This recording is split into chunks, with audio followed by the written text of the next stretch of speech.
Major support for these broadcasts is provided by the CUNY TV Foundation, New York Community Bank, Kilroy Architectural Windows, New York's window company, Capital One Bank, Perfect Building Maintenance, Chase Commercial Term Lending, Geneva Burns, Gian Tomasi and Webster, M&T Bank, the Wyckoff Group, Chelsea Lighting, Greenberg Traurig, LLP. Additional support is provided by Ackman Ziff Real Estate, AKA Hotels, Corman Communities, Bank of America, Merrill Lynch, Bank Leumi, USA, Briarwood Organization, CBRE, Colliers International, NYC, Cushman & Wakefield, DDG, Douglaston Development, Levine Builders, Dime Savings Bank of Williamsburg, Eastern Union Funding, Flushing Bank, Friedman LLP, Herrick Feinstein LLP, Hersha Hospitality Trust, Investors Bank, New Banks, James D. Kuhn Real Estate Center at Syracuse University,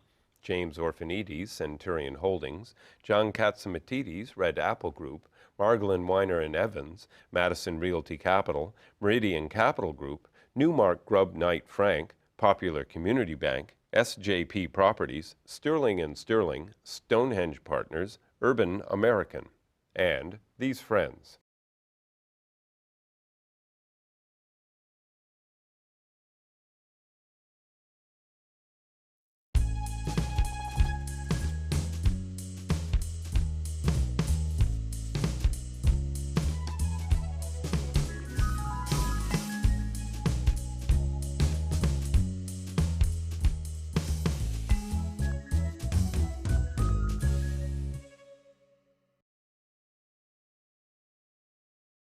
Last week we were discussing the life of the famed friend of mine, the good Reverend Dr. A.R. Bernard. We spoke about the situation with your wife's aunt experience. A year later, your secretary from the bank. Tell me the story. Yeah, as I mentioned last week, her name is Daisy Lopez, and very nice young lady, very simple life, very pure. And it was that purity and sincerity with which she believed in this Jesus that really captured me. But she, give me tracts, gospel tracts they're called, and she'd try to talk to me. But again, I read so much about religion and philosophy, and, I just felt I came to my own conclusion. And then at the same time, following the teachings of Elijah Muhammad with the Nation of Islam, Jesus was just one of the prophets in a long line of prophets. But to embrace this whole idea of his divinity and incarnation. So how do you embrace it? That was tough. That year, she tried her best. And finally, her pastor said, look, leave this guy alone. He's going to confuse you. He's got too many questions for you. But again, her simplicity of faith intrigued me. So at the end of the year, in December of '74, she told me about this event that was taking place. It was a gathering where the former leader of the Mau Mau gang in Fort Greene was going to be there to share his story. And he converted and became a Christian. His name was Bobby, right? No, his name was Nicky Cruz. Nicky Cruz. Fact, Pat Boone played the minister who went after him in a movie called The Cross and the Switchblade. So I went. My wife came with me, and he shared his story. And it was not so much his story, it was that moment for me that I had my epiphany. And somehow I intuitively knew that what I was looking for, I found not in the institution of Christianity, but in the person of Christ. But you were so away from the Christianity. I mean, for years, in certain ways. Yeah, but not really, because the interesting It had thing, never been really away. The spark was there. The spark was there, and remember, the Nation of Islam is a mixture of Islamic faith, Christianity, Jehovah's Witness. It's not just as an Islamic religion. It's not. It's a mixture, because you don't go to a mosque as you would go to the mosque that is part of the Nation of Islam. And in Al-Islam, or Orthodox Muslim movement, find the minister quoting from the Bible. He'll quote from the Quran, but not the Bible. But in the Nation of Islam, the Bible was part of the learning experience. So it was a mixture. And I will even go as far to say that it is a pseudo-Islamic faith. And in 1984, the World Muslim Mission separated themselves from the Nation of Islam, you know. So the Christian element was still present. Okay, but it's 74, so you have the Epiphany, and what happened? 75. 75. Yes, January 11, 1975. And that night, I knew somehow that I had found in the person of Christ what I was looking for. Right, and you found that you had a calling. It was a Not immediately. No? Not immediately. You're still a banker. You're still working, doing 60 hours a week at the student loans. Now I'm intrigued by this person. So now I'm ripping apart every piece of material that I could find. Now, was Karen with you on life. this date? She was there, and she knew that something happened. She couldn't understand it. She couldn't make it out. I wept like a baby that night because I felt like someone put a blowtorch to my heart, put it on full blast, and, you know, whatever it was, lifted. If we look in 2-year periods, it was 71, 73, and 75. That's right. That's exactly right. So it was sort of a pattern every other year. And my secretary and her husband attended the meeting. So at the end of the meeting, I'm walking to the back, and my secretary, she comes up to me and she says, well, did you get it? Did you get it? I had no idea what I was supposed to get. I said, look, I don't know. Something just happened to me, and I've got to figure this out. And that's when the process and the whole new journey started. I began to read the Bible to try to get an understanding, focusing on the Gospels. I looked for extra biblical material to help me gain an understanding of this man, who he was, and I wrestled with his divinity. I had to wrestle with issues of racism and the manipulation of the Christian faith to enslave blacks. You know, I had to go through a lot of rethinking of things. And that's how I spent, especially that first year, 75 into 76. I was told that I needed to become part of a church that was bibliocentric, and that's when someone recommended a church, and I started going there. It was wonderful, but the sermons were not really feeding my mind.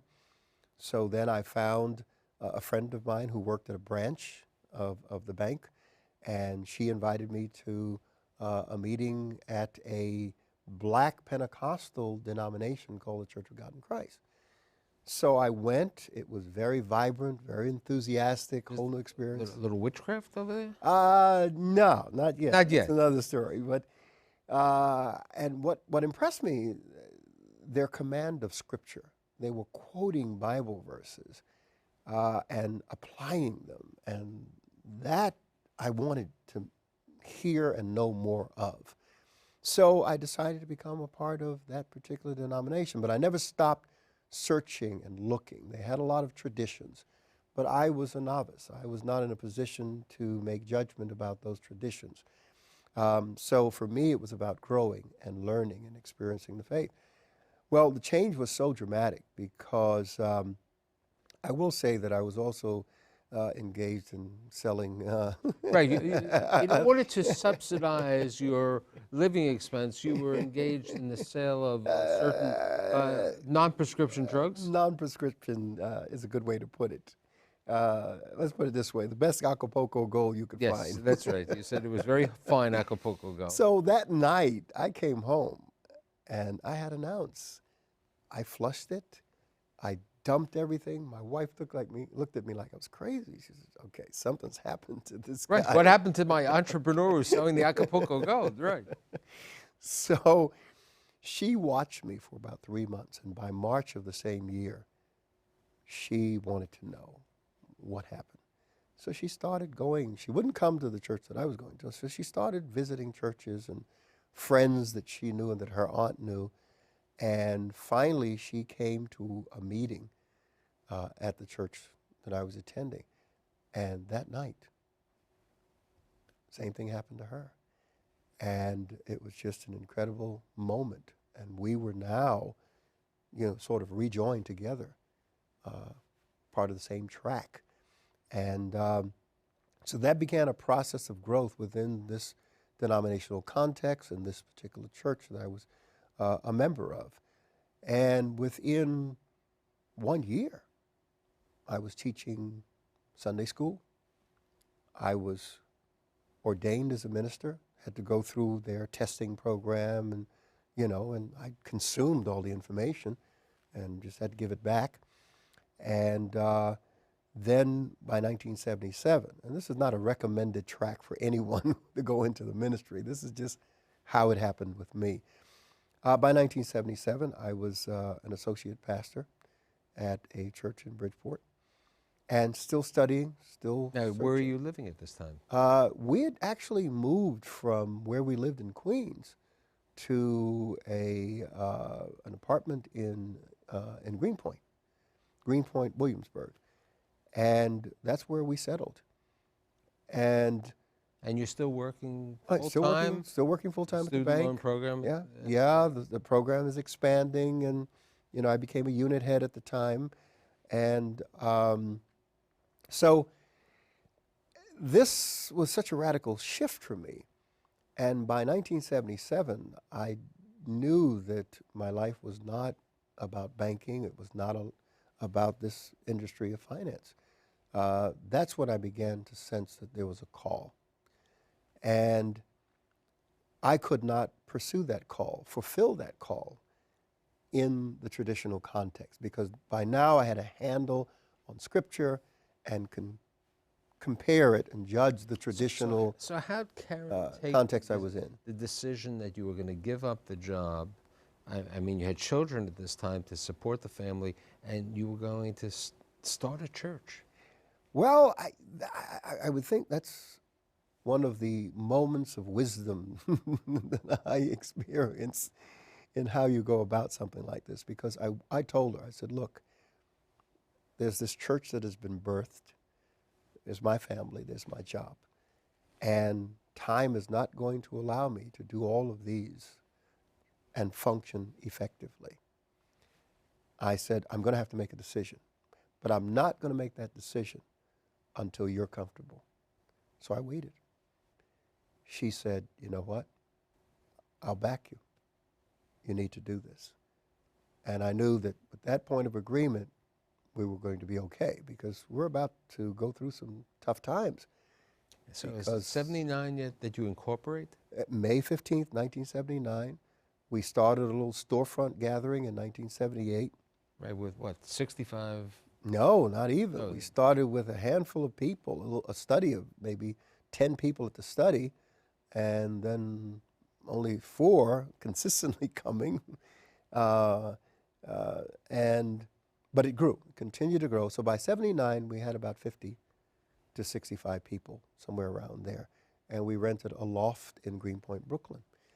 And that's when the church journey really began. Let's talk about the church journey. 65. Let's talk about the first 5 or 10 years, because it's an interesting. In the beginning, it was tough. It was a big sacrifice. We knew what it was to cut coupons out of the newspaper. We knew what it was to shop at different grocery stores just to get the sale. First crib that we purchased for my second son was from the Salvation Army for $15. So we really struggled, because the church at that time did not have the revenue that could really support me. So we did the best that we could. But it continued to grow, and by word of mouth, people started coming, and it continued to expand. So by 1985, we had grown to 325 members and a solid congregation. 89, what happened? You were a little... Well, from 85 to 89, again, we experienced a lot of growth. But in 85, I was part of a clergy liaison with one of our esteemed mayors, Ed Koch. And in '85, he decided to dissolve the clergy liaison position. But he maintained the Jewish representative and the Muslim representative. So I challenged. I said, well, why? And he said something. He said, because Christianity is a religion. It's a religion. Judaism and Islam, it's a religion, but it's also a culture that's tied to it. I said, ah. So with that, I went back to study Christianity and its influence. And, you know, we're talking about basic Western civilization 1 and 2 in undergraduate studies, and the impact that Christianity had on westward expansion, Europe and then into the United States and of course, you know, Central and South America. So I began to see Christianity from a cultural perspective, not just a religious perspective. And I was amazed at the framework that I was given. So that was from '85 to '89. In the meantime, we're growing. So we're having services in the loft, then we start renting Automotive High School. And then the supermarket? Well, before the supermarket, we went to Automotive High School, then we went to the Days Inn Right. Hotel. The Days Inn, right. And then we ended up at the Salvation Army on 14th Street, Manhattan. It was in 1988 that we started looking for our own place. And we found a supermarket all the way on the other side of Brooklyn, which was our first home base. So we purchased it, spent a year doing the renovations ourselves, and by 1989 we moved in and had our first service there, July 2nd, 1989, with 625 registered members. Those 5 years that I spent studying Christianity as a culture, I then began to teach it from 1990 to 1999. We grew from 625 members to 11,000 members in that 10-year period. And in 1999, is that when you found a little piece of land? Yeah. And in fact, it's interesting because I saw the land, but the owner, a guy named Disdean, who was the managing partner for Starrett Associates, you know, the large complex Starrett City, he called to have a meeting with me in 1998. And he said, Reverend, I've been checking you out. I have $1 billion complex that I need to preserve, and I need someone like you and a church to stabilize the community. Well, this was mutually beneficial. How many families were in Starrett? Starrett, you're talking about 15,000 residents. 15,000, really? 5,300 units. Right, and it was not a black community. I mean, it was a mixed community. Yeah, it was a mixed community. Mixed community, yeah. And, you know, through your efforts and the great work, you bought the land. Yeah, we interesting, and this is where all of my banking and operational specialist experience came into play. We floated some general obligation bonds, raised the money. That's right, and you bought originally the 6.5 acres. Right. And subsequently, you bought another 4.5 Exactly. acres. And when did the center open? The first. Our opening was 2000, the year 2000, December 31st, New Year's Eve. 2 services, 80% full each service, and we had 6 feet of snow, if you remember the snowstorm on that day. And that's when we opened. We opened with the sanctuary, 8 bathrooms that didn't work, and the lobby. That was all that was finished. So and we started. We have to talk about the center because it has such great, unique things. And I mean, you have been honored, you've been noted in many things with the associations, the Jewish community, the Council of Churches and everything. But today, from 11,000, we have what, 36,000 members? Over 36,000. 36,000 members. We have a sanctuary that holds 3,200 people, yeah. half the size of a Radio City Music Hall. And besides that, when did you start the charter school? Well, we've always wanted to get involved in education. I have 7 sons, 6 natural born, 1 adopted. It's the oldest one that we adopted. So education was a major issue, and we didn't like the way the public school system was going at that time. So we put them in public school, but we decided, let's do something. It's such a massive problem. Let's do something. So I found out from those experts that I spoke to, the formative years educationally were pre-K through to the first grade. So we invested in early childhood education, created a parochial school, which we continued successfully for 18 years. Children who were graduating from the first grade were reading at a second and third grade level, exposed to mathematics, a second language, art, culture, all of that. Very sophisticated kids coming out of the school. So then when the charter school movement began to really pick up speed here in New York City, I said, wow, this is an opportunity, because the most important thing, you want to be able to control and create an educational culture within the school. And if you can't do that, then you fall victim to all of the ills that currently exist in the public school system. So charter school was a way of doing it. And we, as Christian Cultural Center, sponsored the charter school. We implemented it. This is our third year, and it's doing very well as it continues to grow, and we've been able to create that education culture. What else you have on that campus? I mean, you have a major bookstore and a cafe and a learning center. Tell me about. Well, we have the bookstore that we have had retail there for, gosh, 20 years. We started from a book table, then became a bookstore, which does very well. In fact, we have clients that we service around the country and around the world. So it has grown very nicely, especially with electronic medium. We have our cafe. We have a beautiful chapel that's been done in 300 years of church history, so all of the artwork and everything that's there. We have an exhibit hall. We still have our early childhood education program, which we're expanding into 24-hour child care and education. You got involved with Disney and American Express, correct? You wanted to see how they operate a business, right? Well, yes, you operate a major operation. Well, you know, and you have to be careful. Customer service relationship, right? Yeah, because people get a little, you know, I'm not talking upset about the idea of church as a business. We're not talking a business, but you are implementing business involvement to take care of the church, okay? Disney, the way they train their people, American Express for the service. Right. You wanted to do that. Right, okay? because we don't want to see it as a business, but as an experience which requires business savvy in order to give that experience and make that experience exceptional. So we understood that we're a service organization. So I went to American Express, talked to their marketing people, and I said, you know what?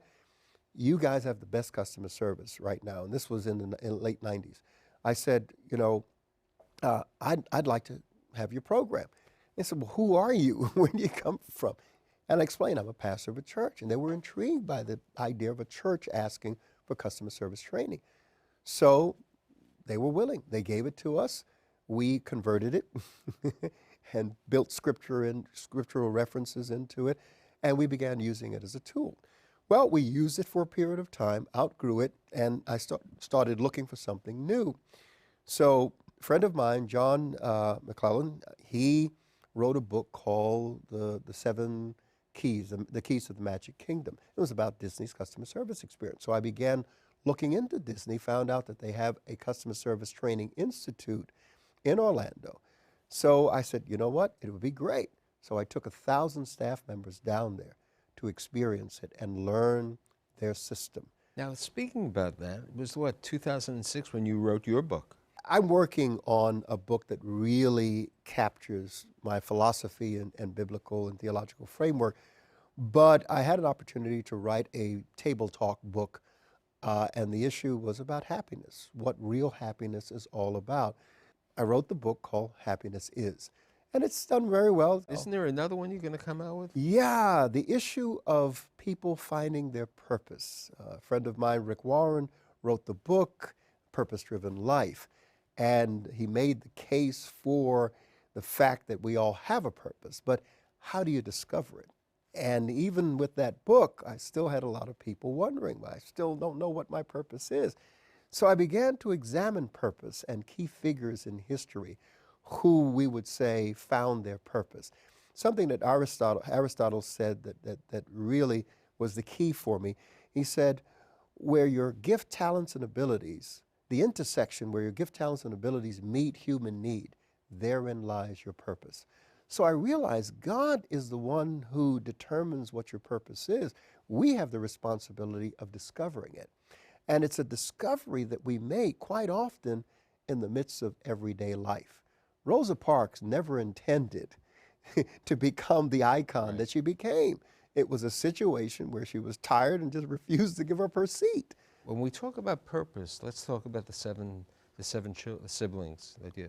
Oh, okay. Hey, tell me about your son. We have 6 sons, 7 sons, 6 natural born, 1 adopted son. What are they doing? And the reason I have them is because I wanted a daughter. I realize. You understand what went wrong, right? Karen, I don't know what happened. One of them is a pastor who works within our organization. Another one works in operations. In fact, he is customer service representative that's there. I have one who's a chef, one who's a caterer, and I have the older one who has his own business, and I have one who's in school. He's the baby. Yeah, the baby who just got engaged. Yeah. Oh, you didn't tell me that. Yeah, he just got engaged.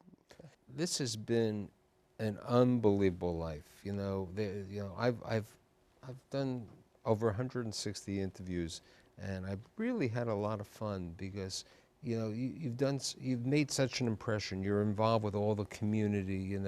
It doesn't matter what religion, what race. I mean, people come to your congregation, black, white, any mixture, because they're going there for mission. You're taking care of a community. I mean, your people are all walks of life. They want to be there.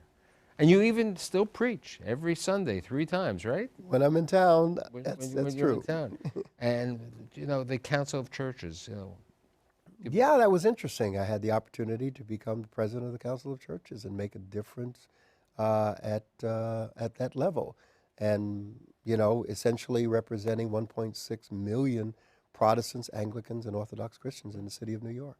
And I'm so happy to have you today. And thanks again for being here. My pleasure.